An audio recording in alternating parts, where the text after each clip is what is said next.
Hey everyone, welcome back to Engelbard.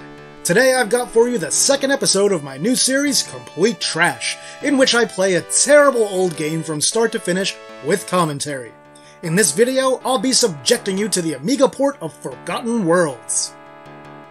And yeah, I'm gonna pick on the Amiga a little bit for this series, but hey, I don't make the rules. Oh, wait a minute. I guess I actually do. But don't fret, Amiga fans. You may or may not know that I actually grew up owning multiple Amiga computers, and I like them. It has a lot of good games and even some good arcade ports, but what it's also got are some truly, magnificently, spectacularly awful arcade ports. Like, say, Forgotten Worlds.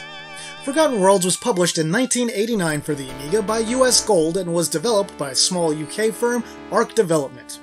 Now, I can't just jump right into this without telling you a little bit about the computer magazine craze of the UK in the late 80s and early 90s. It was a scene, man. There were tons of magazines, both single-platform and multi-platform, that covered pretty much every single computer and game system that was available during those times. A few of them were noteworthy for giving games that were absolute shit great review scores, like, say, Forgotten Worlds. Just take a look at these review scores. I want you to burn this image into your brain. You need to think about this when I actually start playing the game in just a moment here. Keep these scores in mind.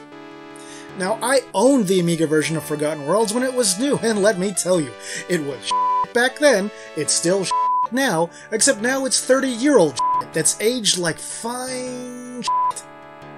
Here's a quick rundown about what's so bad about this game. Everything. With that out of the way, let's begin. Oh, quick note, I am playing this with a cheat enabled for unlimited energy because f*** this game, it sucks and I don't want to spend any more time with it than necessary. Let us begin our journey through the festival of refuse that is known as the Amiga port of Forgotten Worlds. One thing I'll point out is the Genesis version I looked at in the last episode was only on a 512 kilobyte cartridge. This comes on 2 discs for a grand total of 1.4 megabytes on the Amiga, which makes it roughly 3 times the size of the Genesis port. Yet somehow, they still only managed to include 4 levels. The terrible music you're listening to now is the Amiga rendition of the second Egyptian levels music from the arcade game. And if you hate it, don't worry, this is the only time you get to hear it. Here are the opening stills, and you might notice they look a little grainy and fuzzy and bad. And there's a reason for that. To get these stills onto the Amiga, what the artist on this game did was simply point a camera at the arcade cabinet and snap some still shots of it.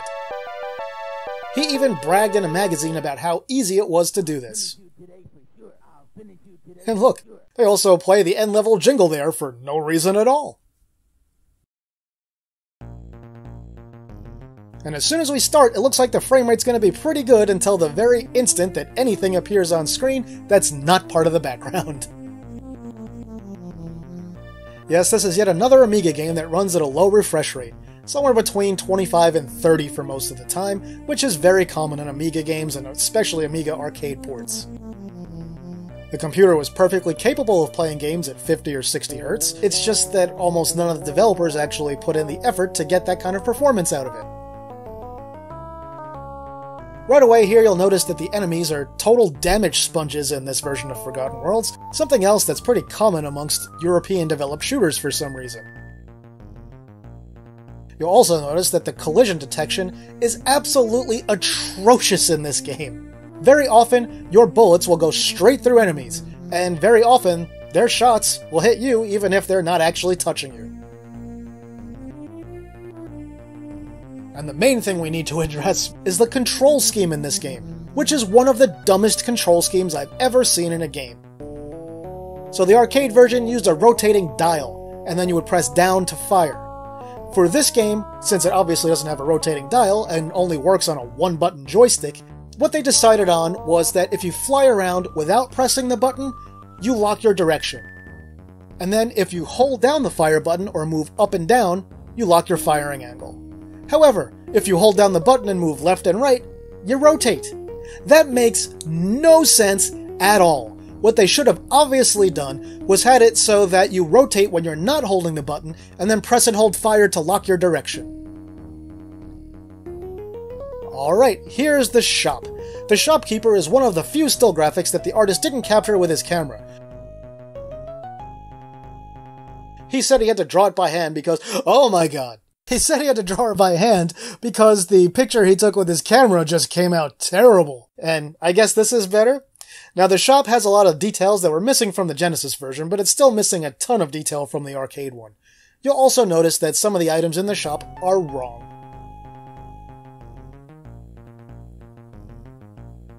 So back at it now, the spidery walker enemies are larger in proportion to your character than they are on Genesis, which is kind of a plus, I guess. The other good thing I'll mention about this game is it has much more background detail than the Genesis version. It's still not even close to matching the arcade game, but it definitely has more of a unique character. Another really annoying thing about this version is the satellite doesn't revolve around you at all. It's always locked in place directly in front of you. The Amiga has a keyboard and a mouse. There's no reason for them to have come up with such a terrible scheme. They had lots of other options. And it's been tough to even squeeze in a moment to talk about just how terrible the music is in this game. I mean, there are parts of it that sound okay-ish, but man, that sour note when they get to that part at the end of the song in this level is just ridiculous. And also, this is the song that's supposed to play in stage 3 in the arcade game. In this version, they use it on stages 1 and 3. And aside from the sour note, they got whole other parts of it just completely wrong. Okay, we're getting ready to head through the mountain and into the area with all the pipes and everything. You can see we're just having to deal with a deluge of enemies that are just not present in the other versions of the game. You'll also get to see, if you haven't noticed it yet, that very often the collision detection is so bad that you just go right through a lot of the Zenny that are floating around in the air. And here you get to see that the enemy fire is at a much higher rate in this version than the arcade one. It's just relentless. And they do have a lot of nice detail in the background in this level, well, in this section of this level, so I'll give them some props for that. They're also missing a whole lot of objects from the arcade game that are just completely removed from this one. And I don't know if you caught it, but the level started slowing down again even more once we got to this section, which is a little more complex than the earlier section.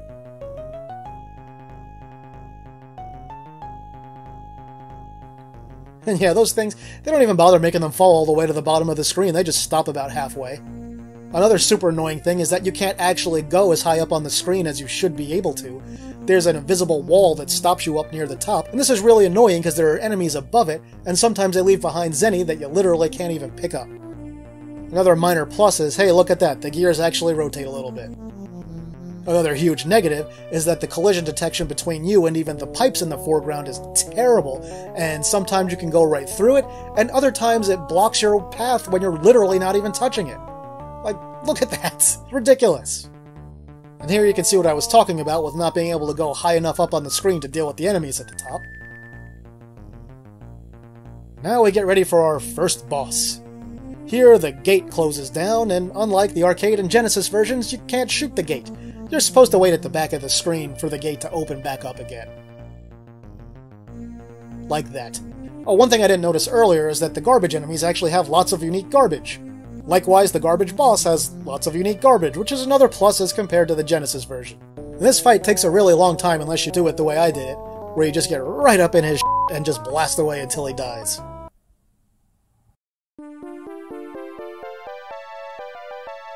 So now we're treated to another cutscene, and yeah, look at that lovely quality. Doesn't that look fantastic? So much better than if they would have actually put in the effort of, you know, drawing the thing themselves. I can't stress enough just how much that looks like bad 90s VHS bootleg footage. Alright, stage 2. Right off the bat, this looks a lot less detailed than the arcade version.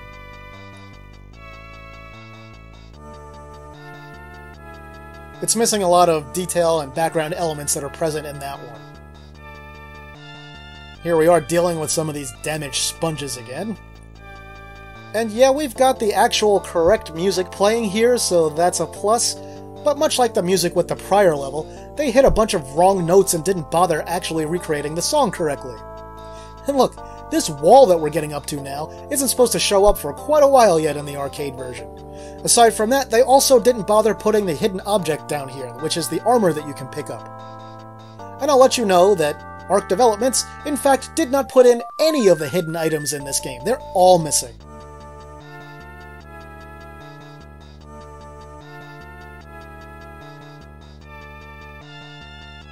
I love how the enemies just fly straight through the wall there. And look, they actually included these little bullet missile enemy things that are missing from the Genesis version. Good for them. Here we are going back into the shop, and once again we're going to see that the items are not exactly correct. Aside from that, we've got... I'm sorry. Sorry, the shopkeeper just... I just wasn't prepared for that again. I'm going to pick up a weapon here that I ordinarily wouldn't get, just so you can see a little more variety of the weapons in this version. The homing missiles in this are terrible. They do almost no damage. Ordinarily, I would have kept the napalm, especially for the boss fight at the end of this level.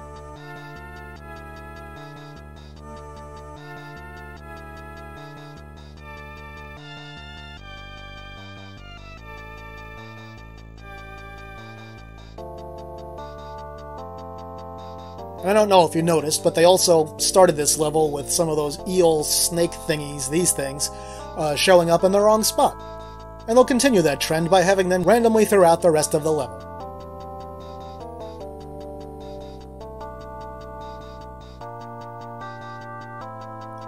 There's the garbage enemy again with a nice different variety of garbage. Did you see how many of those Zenny I just went straight through?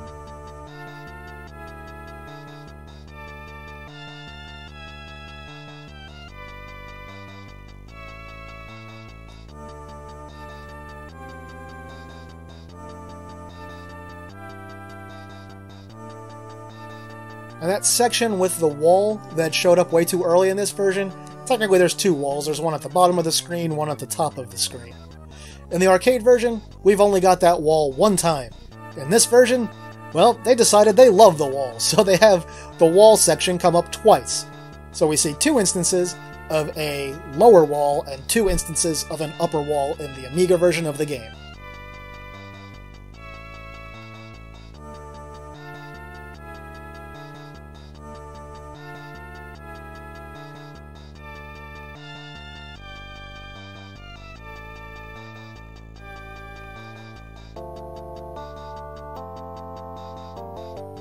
And with the incredibly slow pace of this game, the levels take much longer to complete than in the good versions of this game, you know, like the arcade and Genesis ones.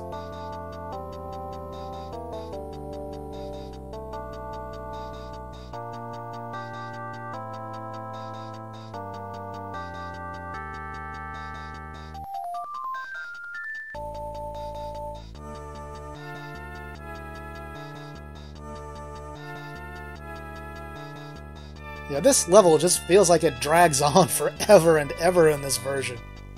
I mean, it is truly torturous. And the endless waves of identical lizards and their simple patterns coming after you gets really tiresome in this game. Hey look, at least they bothered to include the kissing dinosaur fossils in the background.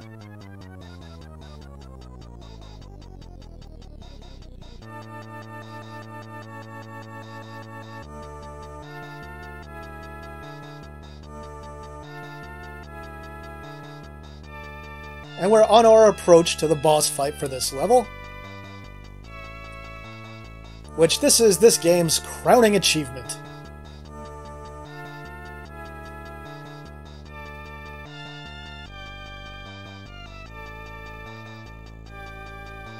Yeah, in the arcade version we get a large, incredibly well animated dragon as the second boss. In the Genesis port, we get a really lackluster, simple little segmented version of it with a lot of detail eliminated. For the Amiga version, it's scaled back a lot from the arcade game, but they actually included a lot of the elements of it. He's got a pretty well animated neck, even though it's got way less frames than the arcade version. His arm actually animates. If you get too close, he'll take a swipe at you. And we've got the beating chest plate there. They remove the tail entirely. I mean, not entirely. It's a still graphic when you're approaching the dragon, but it never enters the fight. His attack pattern is a little different. But yeah, I'll give them props for this. They actually did a good job. It's just too bad that they couldn't put this type of attention to detail into the rest of the game. And the awful collision detection still makes this fight take way longer than it should. If I had the napalm here like I ordinarily would, it would have gone a lot faster.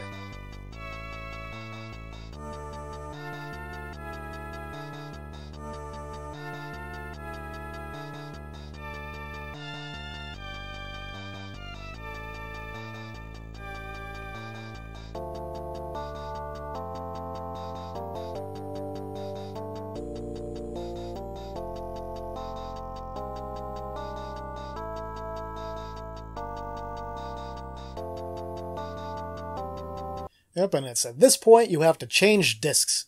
Even if you use multiple drives on the Amiga, which you could use up to 4 on it normally, this game only recognizes the first disk drive.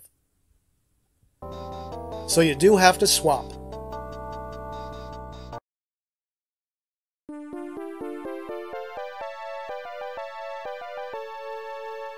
And here's yet another terrible end level still. It's also funny that they didn't even bother matching the text on the screen to what the characters actually say. And it's also ridiculous that they included the voice samples for these. That is just such a giant waste of space on this game, and I imagine took up a hefty chunk of the actual disk space here. I mean, and that's just storage space that could have went to, you know, including more actual levels. Alright, here's stage 3. And I'm going to give you a little spoiler alert here. This is the stage that they really screwed up the layout and design of. You'll see that as we get to about the halfway point. And you can tell they really started giving up on the detail here. They didn't even bother drawing the mountains on the horizon in this level. How easy would that have been? I mean, they already have the colors there in the little circular pits or dome things or whatever they're supposed to be. And also the foreground is much less detailed than the arcade version here. Now I'm going to guess they expended so much less effort on levels 3 and 4 because they figured no one would ever see them. Because this game is so ridiculously hard and the collision detection is so awful that most people have a hard time completing even just the first level. This shop is more correct than the other ones as far as the inventory goes.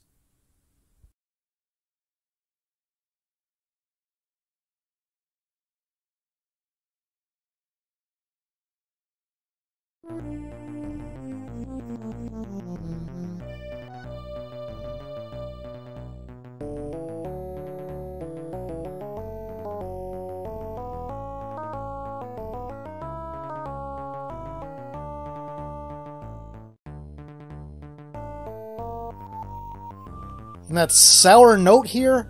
Ugh. That's actually not even present in the Atari ST version. That's an Amiga exclusive. So weren't we lucky? I mean, seriously. How could that have gotten by even one person, let alone many, before this game was published? It's just mind-boggling. And baffling. And stupefying. And a whole bunch of other ings. Yeah, so this part, in the arcade original and the Genesis and PC Engine ports, it scrolls diagonally upward. In the Amiga version of the game, they're like, diagonal scrolling? No, I'm just not gonna do that. So instead, this game continues to just scroll horizontally for the remainder of the level. I mean, it completely changes the feel of this level. And one thing they didn't do to adjust for the way they changed the layout of the level itself is change the placement of the enemies. So they're still generally using the same enemy placement in this one area from the arcade version, which is a real problem, which you'll see in just a moment here.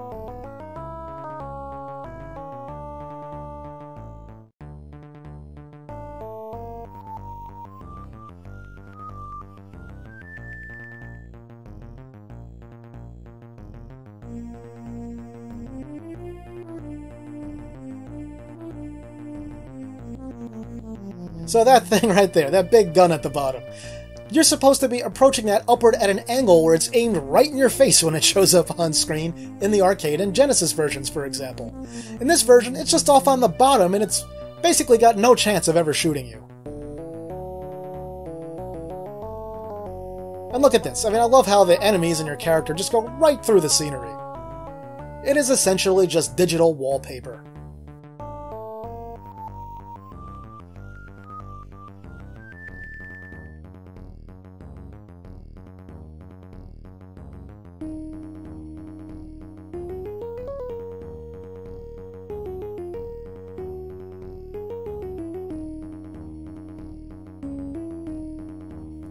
There it is, once again, completely ruined. And just like in the first level and the second level, we can now see that these enemy cannons mounted on the ground and sometimes the ceiling just fire way too much and way too rapidly. Which is kind of ironic because your rate of fire in this game is much lower than the good versions of it. And not only is it much lower, but it's much more likely to miss enemies, as I mentioned before. And while I'm not positive, I'm going to guess that has something to do with the refresh rate, and maybe it's just not checking every individual frame, basically, to see if you're actually colliding with something or not, or if your bullets are colliding with something or not. Now, for these gates that close down, just like in the first level, you can't destroy them here. The way you're supposed to play the game is you're supposed to be on the front portion of the screen when they close. Honestly, I don't even remember with invincibility off if they block you or not.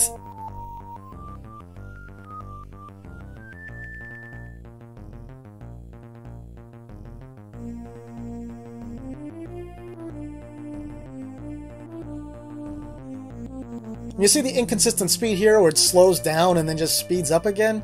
That happens pretty much randomly throughout the game. Well, let me rephrase. Not really randomly. It happens every so often throughout the game, usually at fixed points. Typically, when there's absolutely nothing on the screen, you might see it speed up just for a split second and then slow down again. Here we get a full rendition of the statue, unlike the Genesis version. It's missing the animated guy praying at the base. And we're getting ready to go up to the big iron god boss thing.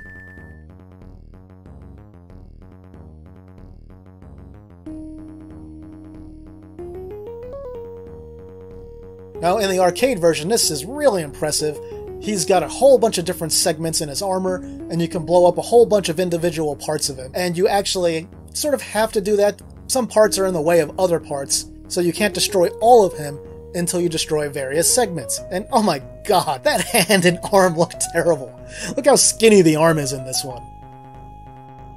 Now, also in this Amiga version, almost no parts of this thing are destructible. His belt buckle area is not destructible, his magnificent abs are not destructible, his chest plates aren't destructible, and you have to beat the boss in a very particular way. You have to destroy his 2 shoulder pads, and then you can destroy him.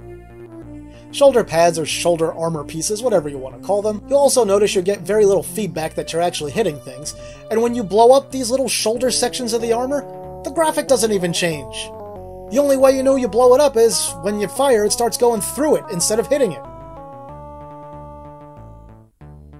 And you have to destroy those first before you can destroy the face in the middle. If you don't destroy the shoulder armor first, your shots go right through the face in the middle.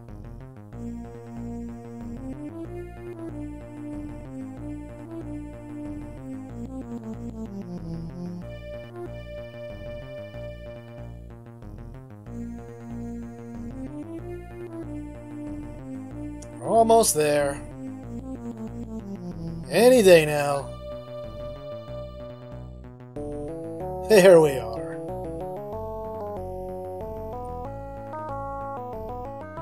So that boss is one of those things where it might look pretty decent in a still shot, but when you see how much they've actually gimped this thing, in practice it's just a mess.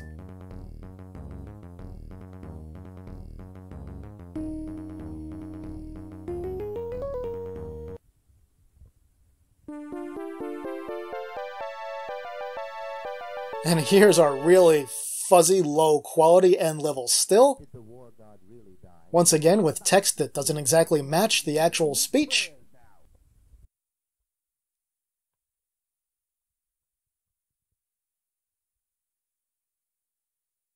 And believe it or not, we're 75% done with this game.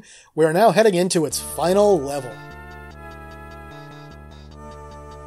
So this level looks more like the second snow cloud stage in the arcade game, but the enemy placement is a lot more like the first snow cloud level in the arcade game. The patterns here don't really bother matching the arcade at all, or even trying.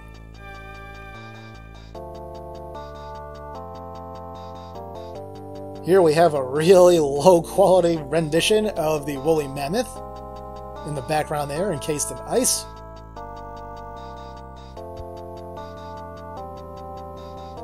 And here are some of those giant boulders jutting out in the arcade game. But on the arcade one, when you get on the other side and shoot these things, they actually have things in them, either items or zenny. In this version, they have nothing because Arc Developments took out all the hidden items like I mentioned earlier.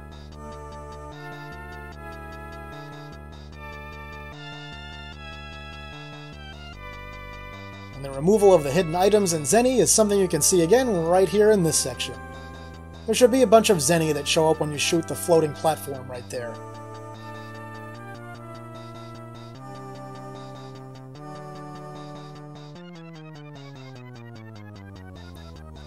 Yeah, we've got the leaping snake thing, and it looks alright. It's not too terrible.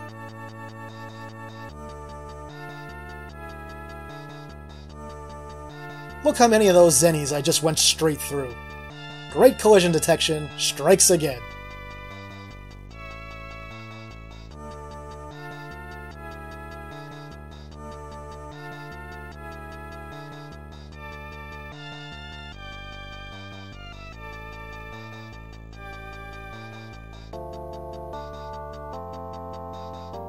This is the final shop.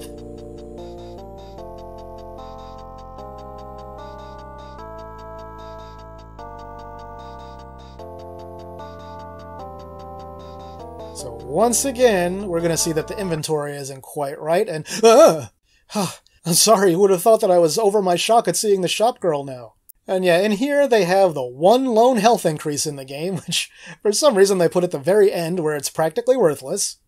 And they're missing the bendy laser, which is of course the best weapon in the entire game. And can you imagine if this company had tried to incorporate the bendy laser, what it would have looked like and how it would have functioned in this game? It would have been hilarious.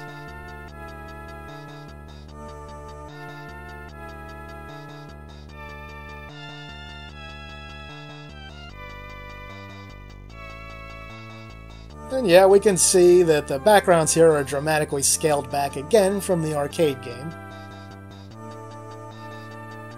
We've got most of the major elements.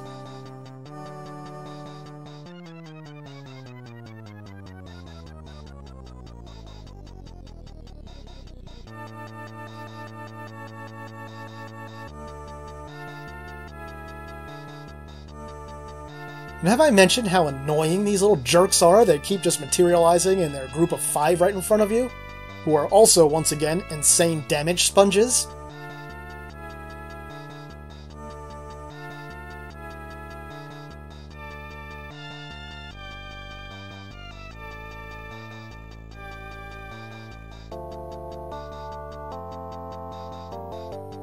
I mean, even if the developers didn't have the source code, which I'm sure they didn't, and even if they didn't have assets to the audio and visual components, which I'm sure they didn't, there's just no excuse for this game to look and sound and play this bad.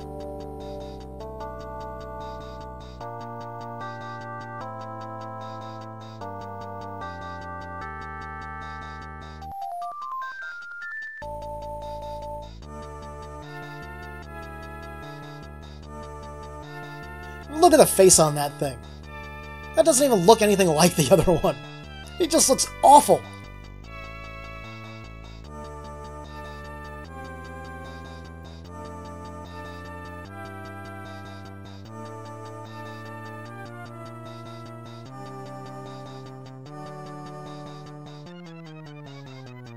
As we approach the final boss here, we can say, background? Who needs backgrounds? Not us. We love the color black.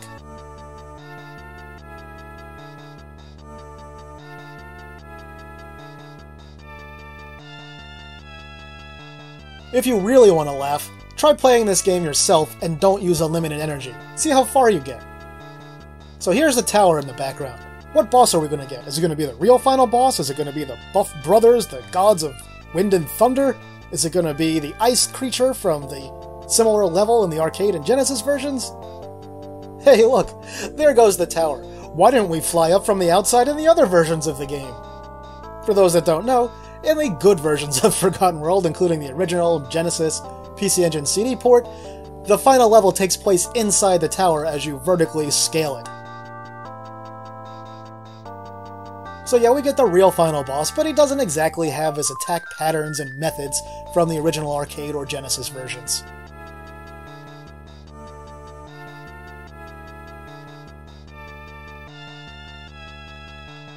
Once again, he is a crazy damage sponge, but to be a little more fair on this one, he's kind of a damage sponge in every version, and if you don't have, say, the bendy laser when you reach him in the Genesis or arcade ones, it does take quite a while to defeat him.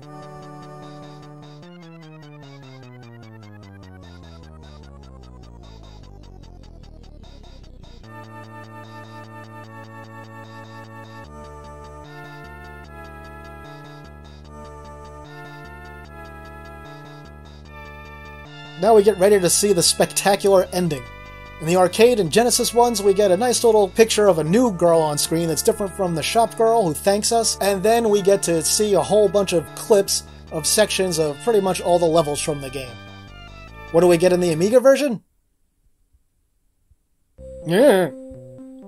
We get an even worse version of the shop girl, and we get this single line of text, and that's literally it. This is the entire ending.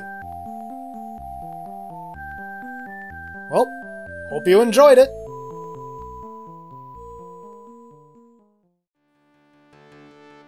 What the f*** did I just play? Now that you've seen Forgotten Worlds for the Amiga and heard it and experienced it, can you believe the review scores that this game got in those UK magazines back in the day? I mean, look at this. One of them gave it a 97. A 97 out of 100! That is flat out crazy.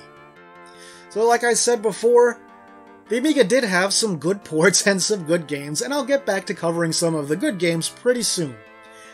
But I feel like there's one more game, one more arcade port, that's so awful, so terrible, I just can't resist doing an episode on it before I cover any of the good games. Longtime viewers of the channel, you've probably got some idea about what game I'm talking about. And that brings us to the close of yet another video, my retro gaming friends. If you enjoyed the video, please toss it a like and share it. If you haven't yet, please subscribe to the channel and ring that notification bell so you'll know as soon as more retro gaming goodness or awfulness is available. With that, I'll say thanks for watching, and see me later.